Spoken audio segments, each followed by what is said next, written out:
बिस्मिल्लाहिर रहमानिर रहीम rabbi इश्रह ली सदरी व यस्सिर ली अमरी वाहलुल उक़दतम मिन लिसानी यफ्क़हू कौली। সম্মানিত পদুয়ার ভাই বোনেরা, আসসালামু আলাইকুম ওয়া রাহমাতুল্লাহ। আমি মোহাম্মদ আলমগীর, বাড়ি আমার গুণবতী চাপাচোক। আমি বাংলাদেশ সুপ্রিম কোর্টের একজন আইনজীবী। আমি আগামী ত্রয়োদশ জাতীয় সংসদ নির্বাচনে প্রার্থী হিসাবে প্রতিদ্বন্দ্বিতা করার জন্য ময়দানে নেমেছি। প্রিয় ভাই বোনেরা, আমি ব্যক্তিগত জীবনে দুর্নীতি, সন্ত্রাস, চাঁদাবাজি, দখলবাজি, মুনাফিকি এমন কোন কর্মের সাথে কখনো আল্লাহ আমাকে জড়িত করে নাই। আমি রিটার্নিং অফিসারের সামনে চ্যালেঞ্জ দিয়ে বলেছি, কোন রাজনৈতিক দল, কোন সরকারি সংস্থা যদি আমাকে আমার দুর্নীতি, সন্ত্রাস, রাহাজানি অথবা ক্রিমিনাল অফেন্স যদি কোন রকম কেউ প্রমাণ দিতে পারে, তাহলে নির্বাচনী ময়দান থেকে আমি সরে যাব।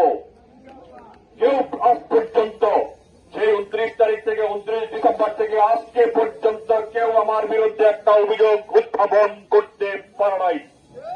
প্রিয় সংগ্রামী ভাই বোনেরা, তাই আমি অন্য প্রার্থীদের কথা বলব না। আপনারা তাদেরকে চিনেন, তাদের ইতিহাস জানেন, তাদের বিষয়ে আপনারা ওয়াকিবহাল আছেন, পরিষ্কার ধারণা আছে তার কি দুর্নীতি। আমি ব্যক্তিগতভাবে কাউকে আক্রমণ করতে চাই না।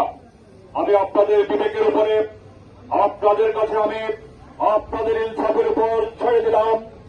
আমার যদি কোন দোষ ত্রুটি থেকে থাকে তাহলে আমাকে ভোট দেওয়ার কোনো প্রয়োজন নাই।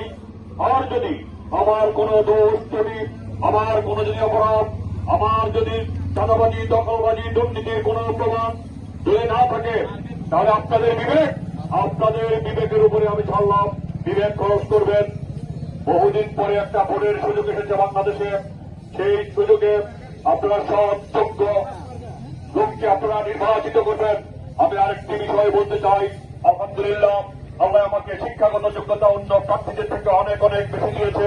আপনারা খোঁজ খবর নিয়ে দেখতে পারেন, বাছাই বাছাই করে দেখতে পারেন, পরীক্ষা নিরীক্ষা করে দেখতে পারেন।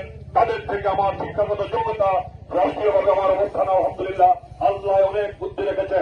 সুতরাং প্রিয় ভাই বোনেরা, আগামী ত্রয়োদশ জাতীয় সংসদ নির্বাচনে 12 ফেব্রুয়ারি নির্বাচনে আপনারা মাস মার্কা প্রতীকে ভোট দিয়ে আমাকে জয়যুক্ত করবেন।